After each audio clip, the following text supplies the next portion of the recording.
Thanks to the efforts of such pioneers as Nicholas Copernicus and Galileo Galilei, we know that the planets in our solar system orbit the Sun. For Earth, this process takes approximately 365 days, and for Saturn 10,759 days, or the equivalent of 29.5 Earth years.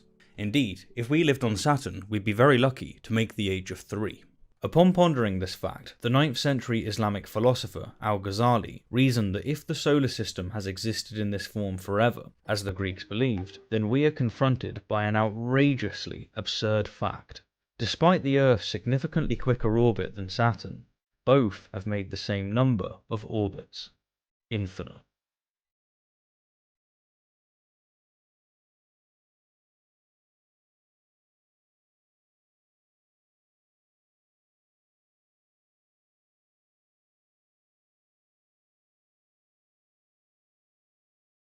Why hello my fellow apes, I hope you're well. In this series we're going to delve into the Kalam cosmological argument, covering the most popular historical and contemporary ways in which it's been, and still is, defended. But I'm not conducting this hefty project alone. No, as given away by the intro and elsewhere, I'm collaborating with the illustrious Joe Schmid, who in addition to contributing to the literature himself, has had many a conversation with other contributors, including the likes of Robert Koons, Josh Rasmussen, Wes Morritson, Alex Malpass and Graham Oppie. Truly, Schmid is the Spider-Man of the Kalam. This is insane, insane. Look at this thing. Look at the eyes. This is the greatest day of my life. Let's go. Okay. Hey peeps, I'm Joe Schmid from the Majesty of Reason, and I'm here to bring some of that majestic reason to the series. Anyway, here's a breakdown of what's to come.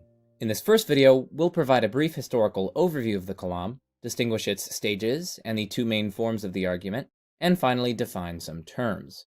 In the second video, we'll focus on stage 1 of what we'll call the Old Kalam. In particular, we'll focus on the causal principle, as well as the purported scientific support for the universe's beginning from Big Bang cosmology.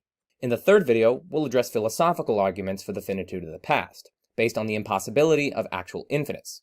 After a stay at Hilbert's Hotel, we'll visit Craig's library and beyond. Hilbert's Hotel, if it could exist, would have to have a sign posted outside.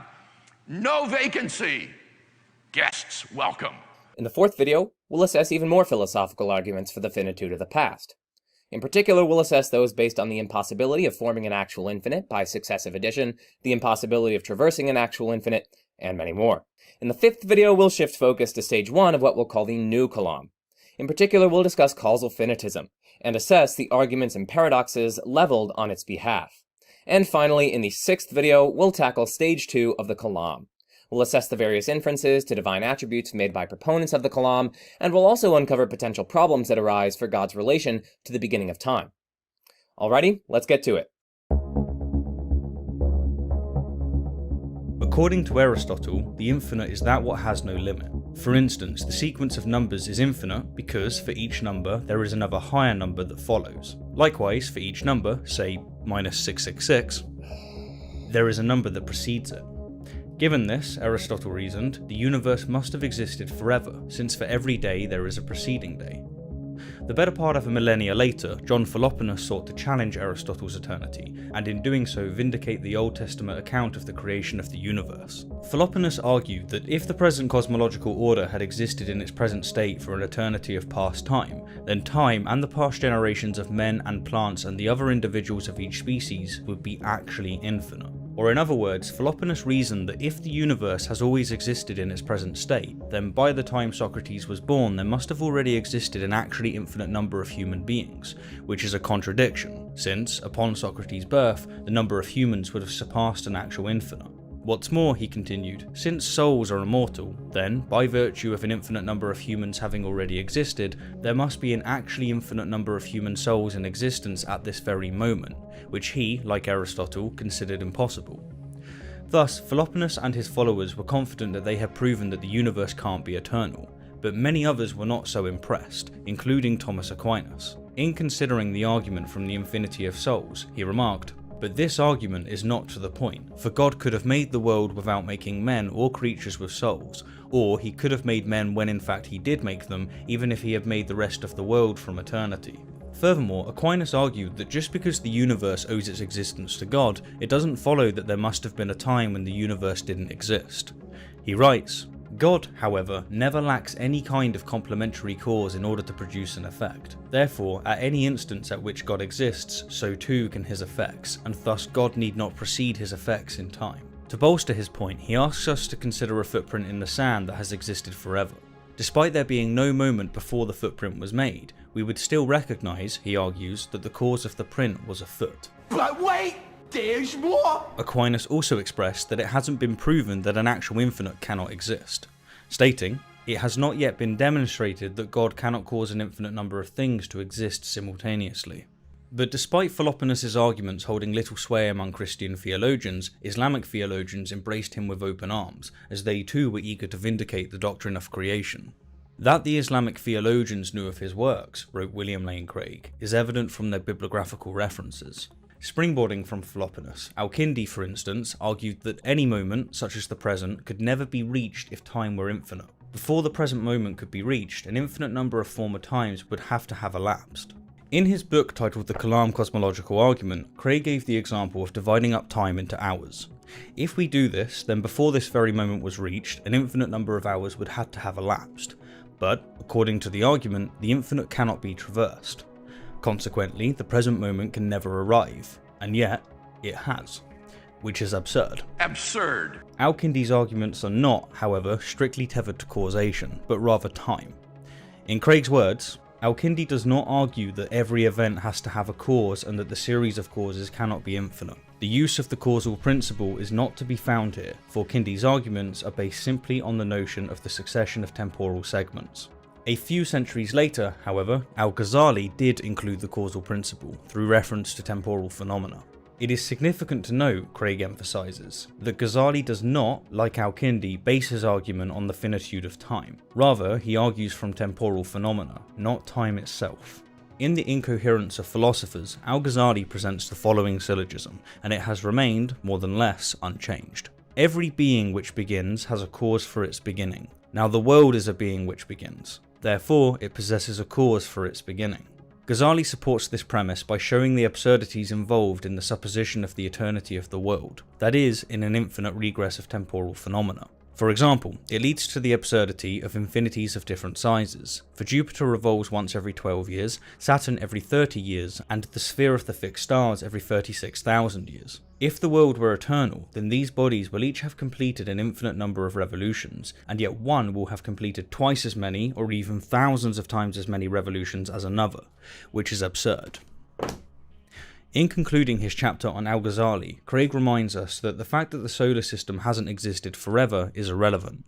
These philosophical arguments are of metaphysical concern, not physical. Ghazali's arguments may appear rather quaint, presupposing as they do the constancy of the solar system and the life of man upon Earth. But the problems raised in the illustrations are real ones, for they raise the question of whether an infinite number or number of things can actually exist in reality. Ghazali argues that this results in all sorts of absurdities, therefore the series of temporal phenomena cannot regress infinitely. And with that, we conclude our brief history of the Kalam. There are many more important contributors and arguments that we haven't covered here, but should you be interested in a more detailed account, then we highly recommend getting your hands on this book. It's superbly written and jam-packed with information. Talking of which, it was the publication of this book that popularised the Kalam among the Western world, and as of today, it's one of, if not the, most prominent theological argument, having garnered the attention of some brilliant minds. So, even if you don't find the various defences convincing, it's still worthwhile being informed.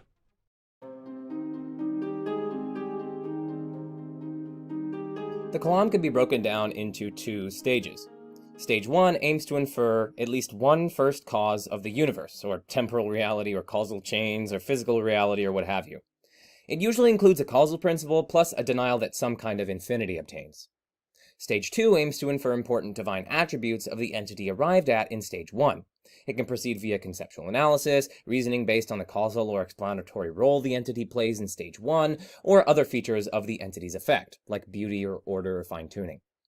With the two stages of the Kalam covered, we can now consider the Kalam itself.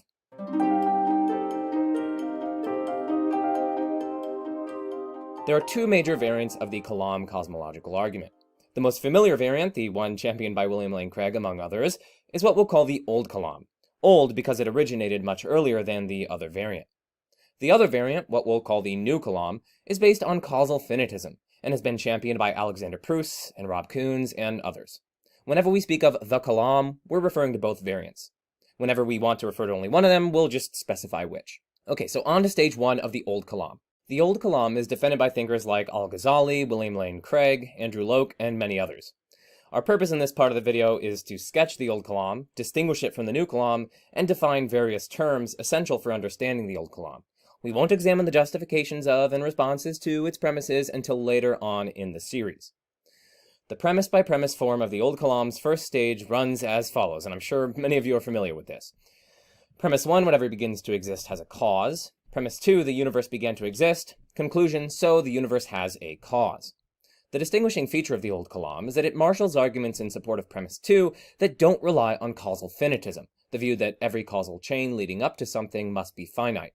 Instead, they rely either on scientific evidence from Big Bang cosmology or more traditional philosophical arguments like the impossibility of actual infinites, the impossibility of traversing an actual infinite, and so on. So we've used lots of terms like universe and actual infinite and begins to exist and so on. Before we can proceed with our series, we do need a clear understanding of what these various terms mean by taking eternal advice from Voltaire by defining our terms. Now, if we were writing a book, it's here that we'd spend some considerable time unpacking each definition. However, this approach isn't quite as effective in video format, and so we're simply going to provide the definitions below in a Google document, and unpack on video each definition as and when they are relevant to the episode at hand. For instance, since within this video we're going to provide the most prominent objection to the argument from infinites of different sizes, we'll expand upon the relevant definitions now. So let's get to it. Infinity. In a loose and imprecise sense, whatever is infinite has no end or limit or bound. In a stricter and more precise sense, infinite quantities or magnitudes are those that are measurable but have no finite measure. And likewise, infinite lines, surfaces, or volumes are measurable lines, surfaces, or volumes that have no finite measure. Their measure, instead, is greater than any finite number. And an infinite is just an infinite measure of some kind. For instance, an infinite quantity, an infinite magnitude, an infinite volume, or, indeed, an infinite cringe. Infinitely related to infinity is set theory. Now, don't worry, this sounds like maths, and I entirely appreciate that some of you, when you hear maths, will have this reaction. But don't worry, it's relatively easy to follow. A set is just a collection of distinct things. The things in the collection are called elements, or members of the set. A set X is a subset of a set Y, just in case every element of X is an element of Y, and thus every set is a subset of itself. Sets X and Y are identical, just in case X is a subset of Y, and Y is a subset of X. Thus, X and Y are identical sets, just in case there's no difference in their respective elements. Finally, a set X is a proper subset of a set Y, just in case X is a subset of Y, but X is not identical to Y. Thus, given the aforementioned identity conditions on sets, if X is a proper subset of Y, then every element of X is in Y, but there's at least one element of Y which is not in X. A set's cardinality is a measure of its size, that is, the number of elements in the set. For instance, the set containing the numbers 2, 4, and 6 has a cardinality of 3. That's because it has 3 elements, or members. An infinite set is just a set with infinitely many members. For our purposes, we'll only be focusing on sets whose cardinality is the same as the set of the natural numbers. That is, the set of 1, 2, 3, 4, and so on ad infinitum. The cardinality of this kind of infinite set is Aleph null. Aleph null is the first, or smallest, infinite cardinal number. This kind of infinite set is said to have Cantor's property. A set has Cantor's property when it can be placed in one-to-one correspondence with infinitely many of its proper parts, so that the whole set has the same cardinality, that is, the same size or number of elements, as those proper subsets. For instance, there are just as many natural numbers as there are even numbers, despite the fact that the even numbers are a proper subset of the natural numbers. Any set with the same cardinality as the set of natural numbers, that is, the cardinality Aleph null, has Cantor's property. And the final distinction we need to cover is that between an actual infinite and a potential infinite. An actual infinite is a complete infinite collection. It is a collection of definite and discrete members whose number is greater than any natural number. An example is the set of natural numbers, 1, 2, 3, 4, and so on. A potential infinite is, strictly speaking, not infinite at all. It is a quantity that 1 is increasing, 2 has no finite limit, and 3 is always finite. As Craig puts it, a potential infinite collection is one in which the members are not definite in number but may be increasing without limit. A potential infinite is thus always finite but always increasing. For instance, if I start counting 1, 2, 3, 4 and so on without end, then as time progresses the quantity of numbers that will have been counted is always finite but always increasing. Now, all these distinctions and definitions serve as the foundation for this series. Take the time to absorb them and refer to them at your pleasure through the Google Doc in the description. And with that, let's turn our attention to that which can be considered stage 1 of the New Kalam. The New Kalam is defended by thinkers like Alex Proust, Rob Koons, Jacobus Erasmus, and others. Its reliance on causal finitism distinguishes it from the Old Kalam. Causal finitism is the thesis that nothing can have an infinite causal history. In other words, there cannot be infinitely many causes affecting, directly or indirectly, one target state or substance or event. So here is the premise-by-premise form of the New Kalam's first stage, and this is drawn from Proust, 2018, pages 181 to 182. 1. Nothing has an infinite causal history. 2. There are no causal loops. So a causal loop is just a circular causal chain. That is, a causal chain where X directly or indirectly causes itself. 3. Something has a cause. 4. Therefore, there is an uncaused cause. Now, this argument is valid in that its premises entail the conclusion. Suppose that premise 3 is true. That is, suppose that x0 is something that has a cause, say x1. Now suppose, for reductio, that every cause is itself caused. Since every cause is caused, x1 has a cause x2, which has a cause x3, and so on. Moreover, by premise 2, the x's are all distinct, which implies that x0 has an infinite causal history. But by premise 1, nothing has an infinite causal history, so something has an infinite causal history, and nothing has an infinite causal history. A contradiction. Thus, our original assumption for reductio, that every cause is itself caused, is false. Thus, there is at least one uncaused cause. Now, we didn't just prove that there is at least one uncaused cause. Instead, we proved that, given the truth of each of the premises, it follows that there is at least one uncaused cause. In other words, we simply showed that the argument is valid. Whether the premises are true or justified is a separate question, one which we'll take up later in our series. And the final distinction we need to make, at least for now, is the 3 different kinds of finitism: causal finitism, dependence finitism, and strict finitism. As we've seen, causal finitism holds that, necessarily, every causal history is finite. In other words, causal sequences leading up to any event, state, or substance must be finite. This rules out infinite regresses of causes.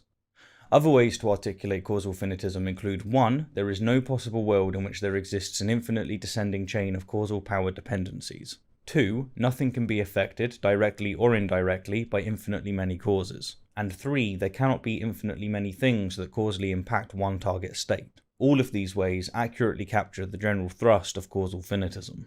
Dependence finitism holds that, necessarily, nothing depends on infinitely many other things. This entails that no single thing depends, directly or indirectly, on infinitely many things. Dependence finitism is thus stronger than causal finitism in that it entails causal finitism, since causation is just some kind of dependency among others, whereas causal finitism does not entail dependence finitism. Or in other words, dependence finitism could be false even though causal finitism is true, but not vice versa. And strict finitism is even stronger still. Strict finitism holds that any infinite whatsoever is impossible. That is, that there cannot be infinite magnitudes, infinite quantities, infinite regresses, or anything else that entails some actual infinite. Another way to put this is that strict finitism is the thesis that all actual infinites are impossible. Anyhow, with these definitions in mind, let's turn to stage 2 of the Kalam. Stage 2 of the Kalam aims to tease out various attributes of the entity or entities arrived at in stage 1. Since the Kalam is an argument for God's existence, these attributes are meant to be divine attributes. For instance, immateriality, timelessness, intelligence, personhood, enormous power, and so on. One way to proceed with stage 2 is through conceptual analysis. This involves asking what kind of thing could be the cause of the universe. By conceptual analysis, defenders of the Kalam allege that we can infer lots of things about the cause. It must, for instance, be timeless, at least without the universe, since it is the cause of time, and hence cannot be part of the very thing it is bringing into being. It would thereby be bringing itself into being. It must also be immaterial, since it is the cause of material things, and hence cannot be part of the very thing, again, it is bringing into existence, and so on. Remember, we're dedicating an entire video in our series to stage 2. For present purposes, we're just giving you a sense of what stage 2 looks like. Another way to proceed with stage 2 is through reasoning based on the causal or explanatory role the entity plays in stage 1. For instance, suppose we conclude from conceptual analysis that the entity is timeless. But we concluded from stage 1 that this timeless entity caused the universe to begin to exist. Well, we can ask, how can a timeless cause give rise to a non-eternal effect with a beginning in time? Well, it would seem that the timeless cause couldn't necessitate its effect, because then surely the effect would be co-eternal with the cause.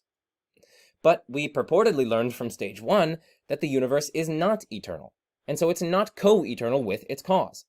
So, the cause of the universe does not necessitate its effect. But in that case, perhaps the best or only explanation for this indeterminism or non-necessitation is that the cause has free will. Again, we aren't here to evaluate this inference. We'll do that in a later video, and we'll unpack it further in a later video. A still further way to proceed is by examining other features of the entity's effect, like beauty or order or fine-tuning and so on. And in inferring on that basis, certain features of the cause. For instance, one might argue that the order and intelligibility of the universe is much more expected under the hypothesis that the cause of the universe is intelligent than under the hypothesis that the cause of the universe is mindless and indifferent. If this is true, then the order and intelligibility of the universe strongly supports the hypothesis that the cause is intelligent and, hence, personal. Our goal here is simple. We want you to understand the purpose of stage 2, as well as the methodology used to make the various inferences. We'll criticize stage 2 quite heavily in the 6th video in our series. Until then, though, you're just gonna have to simmer in your excitement and anticipation. Before wrapping up, let's enjoy a small bite of the meal we've been teasing by considering the primary response given by mathematicians and philosophers to the argument laid out at the beginning, pertaining to the absurdity of infinites of different sizes. There are many ways to dress up this argument, and perhaps the most famous is Al-Ghazali's orbits of the solar system. Despite, for instance, Saturn taking 30 times longer than the Earth to orbit the Sun, if the constancy of the solar system had existed forever, that is, if the world were eternal, then these bodies will each have completed an infinite number of revolutions, and yet one will have completed twice as many, or thousands of times as many revolutions as another, which is absurd. Now, this might be absurd in the sense that it's somewhat unintuitive, but it's not absurd in the sense that it's unreasonable, illogical, or contradictory. Once we acknowledge and appreciate the one-to-one correspondence between the elements in each set, we can see that there's simply not a problem. One's untutored intuition might initially give some inkling of a problem, but deeper reflection furnishes us with an equally powerful intuitive grasp of why and how the planets have the same number of orbits. All in all, then, the thought experiment of infinite orbits of different sizes simply fails to show the impossibility of actual infinites or a beginningless past. In fact, it illustrates nothing more, nor less, than the coherent and perfectly understandable Cantor's property. In the case of sets with infinite cardinalities, the whole set can be placed in one-to-one correspondence with infinitely many of its proper subsets.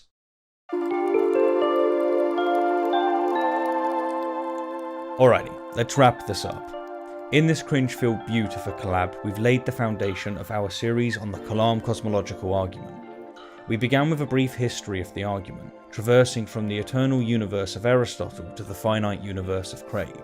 We then compartmentalized the argument into its two stages, with the first aiming to substantiate a first cause, and the second aiming to identify the first cause as God.